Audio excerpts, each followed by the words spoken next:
Okay, this week at On the Avenue, since we are gonna be working on an On the Avenue video game where we each add a character and his or her backstory, and since we need to consider marketing that game because video games are huge business, I am going to go over how to craft the perfect fictional villain. Remember, no work of fiction is ever complete without a villain. That's the main issue with Winnie the Pooh. There are a few key virtues to a villain, even one that you can play as, like Dr. Eggman or this guy, Trevor Phillips. A perfect villain is good at huge pranks. A huge prank could be someone that brings down a very big aircraft. A huge prank could be a lethal booby trap. A huge prank could even be a trap that pours honey or something nasty on the victim, or should I say target. Also, like Trevor Phillips, the perfect fictional villain is talented with powerful weapons, both lethal and non-lethal. Those weapons can be shanks, tasers, pepper spray, firearms, even heavy artillery. Whether it be tanks, cannons, or fighter planes, even fighter jets. And one of many things, needless to say, that most fictional villains have, including Trevor Phillips, is a whole gang of lackeys, often at least two lackeys. As a matter of fact, I think the average villain has two lackeys. Villains commonly do. That means the average villain needs to be a stellar leader. When I say stellar leader, I mean someone who can plan and coordinate either a kidnapping or a big heist or, again, a huge prank. Maybe even coordinate identity theft, maybe even coordinate any felony. Most of all, more than anything else, the huge virtue in a perfect villain is a perfect villain not only wears pants, but faces off against several guys who don't. A key example of this on the left is Megavolt from Darkwing Duck. He not only wears pants, but 5 and sometimes 6 of his enemies don't have the sense to wear any pants like he does.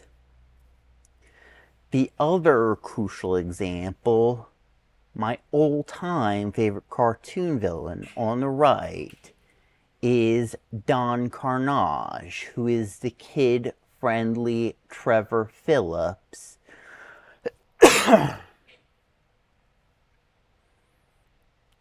Because both, how would I say this? Because both love looting, both love kidnapping, both are stellar with firearms, both have a whole gang of lackeys, not just two, and both have a pilot's license.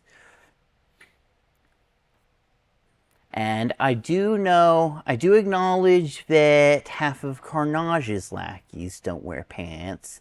The fan theory about that is he went for the dumbest ones in Cape Suzette so that they would never actually realize that they were slaves, which actually did dawn on two of them in TaleSpin's third best episode, Jumping the Guns. It's like we do all the looting and he gets all the loot. But Carnage is just such an amazing guy that he deserves 90% of the loot.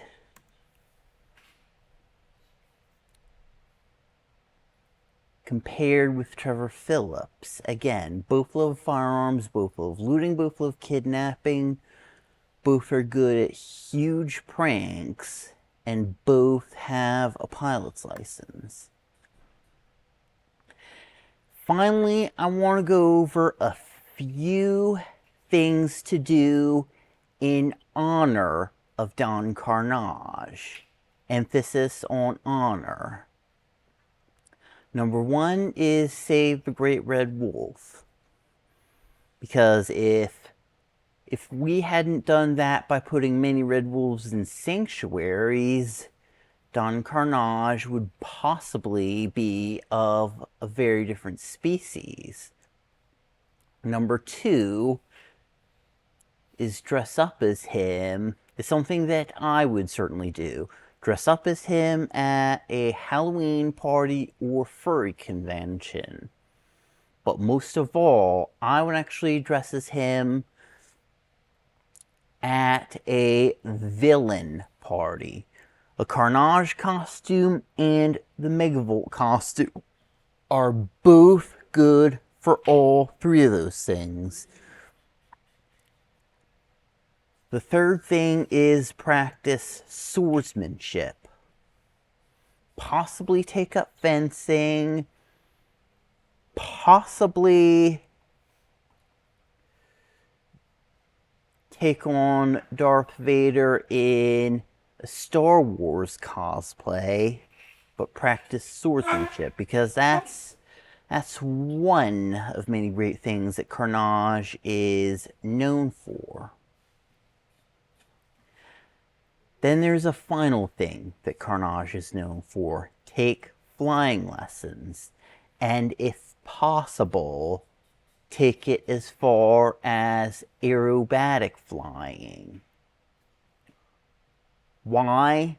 Because I have actually featured Don Carnage in 5 separate fanfiction stories. 5.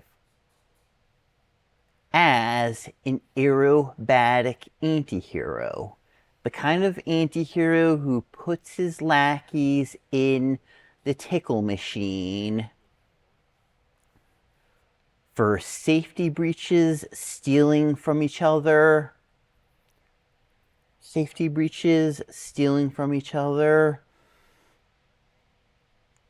bailing out on a performance, and even dress code violations. What's that dress code, you may ask? Well, you'll find out in that particular fanfiction. Madam Toastmaster.